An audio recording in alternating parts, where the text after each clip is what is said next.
নিঝুমের আমি অনেক ভিডিওতে দেখছি একটা জিনিস যেটা বলে freelancing is not a sustainable career. Basically এখান থেকে ক্লায়েন্ট জেনারেট করে একটা মুভমেন্টে যাওয়া উচিত। এই পার্টটা আমি একটু আবার জানতে চাবো তো যারা ফ্রিল্যান্সিং সাস্টেনেবল ক্যারিয়ার না বলতে ফ্রিল্যান্সিং মানে কি?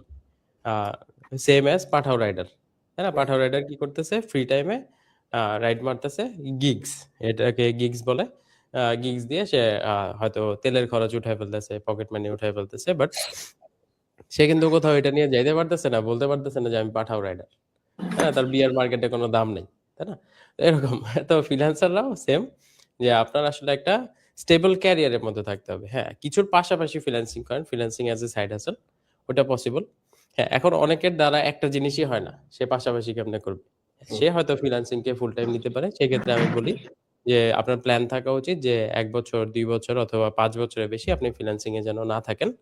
এরপর you should have a team, you should have a company, যেখানে আপনার নিজের করতে হচ্ছে না। যদি আমার টিম না থাকতো, তাহলে এতদিন আমার ইনকাম বন্ধ হয়ে যেত। আর আমি কয়টা নতুন জিনিস শিখবো? বছরে বছরে নতুন জিনিস আসতেছে। কালকে যদি দেখি জ্যাঙ্গোর ডিমান্ড বেড়ে গেছে, আমি জাস্ট কাউকে হায়ার করে নিব, জ্যাঙ্গো এক্সপার্ট। আমার জ্যাঙ্গো শেখা লাগবে না। তো এটা যদি আমি ইনকাম থাকতে থাকতে টিম ক্রিয়েট না করি, তাহলে ওই ব্যাড টাইমে আমাকে ফিনান্সিয়াল সাপোর্ট দেওয়ার মতো কিছু থাকবে না, কারণ আমি তো যা কামাইতেছি তা তো খরচই করে ফেলতেছি।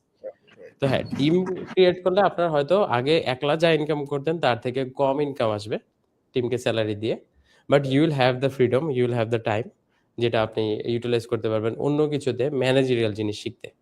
এক্স্যাক্টলি তো এটা এই জন্য আপনার ফ্রিল্যান্সিং সাইড হাসেল হিসেবে নিতে পারলে বেস্ট। যদি না নিতে পারেন তাহলে ফুল টাইম নিলে বেশি, লাইক বেশি দিন তো কেউ পাঠাও রাইড করতে পারবে না, ২ বছর ৩ বছরের বেশি আসলে সে পারবে না। তারপর তার শরীর তাকে সাপোর্ট দিবে না। আমরা রাত জাগি, এই যে আমার মাইগ্রেন কেন হচ্ছে? ফ্রিল্যান্সিং এর কারণে। রাত জাগছি, অ্যাসিডিটি প্রবলেম হয়ে গেছে, মোটা হয়ে গেছি। এগুলো আসলে সাইড এফেক্ট হিসেবে আসবেই। এন্ড এগুলো আমরা জেনেই সাইন আপ করছি যে না, আমার টাকা দরকার এখন, পরে আমি টাকা দিয়ে এগুলো ফিক্স করে নিতে পারবো, তাই না? তো কি হচ্ছে যে আমি যদি সারা জীবন এটা করি তাহলে তো আমি মানে গন কেস, তখন আমার মেডিকেল বিলই আসবে ধরেন লাখে লাখে, আমি আর কত টাকা কামাবো, তাই না? এই জন্য আপনার টাইম থাকতে থাকতে পাঠাও রাইডিং ছেড়ে আপনি তখন কি করলেন? ২-৩টা বাইক কিনে অন্য কাউকে পাঠাও রাইড করতে দিলেন, তাই না?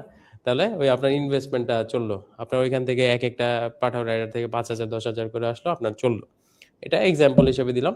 তো আপনি ফ্রিল্যান্সিং করলেন, দেন আপনার অ্যাকাউন্টটা গ্রো করলো, আপনি সেলসে কাউকে বসায় দিলেন, সে ক্লায়েন্ট মিটিং করলো অথবা আপনি করলেন, আপনি জাস্ট মিটিং গুলো দেখলেন, দেন টিম বাকি সব করতেছে, আপনার আর পেইন নেই।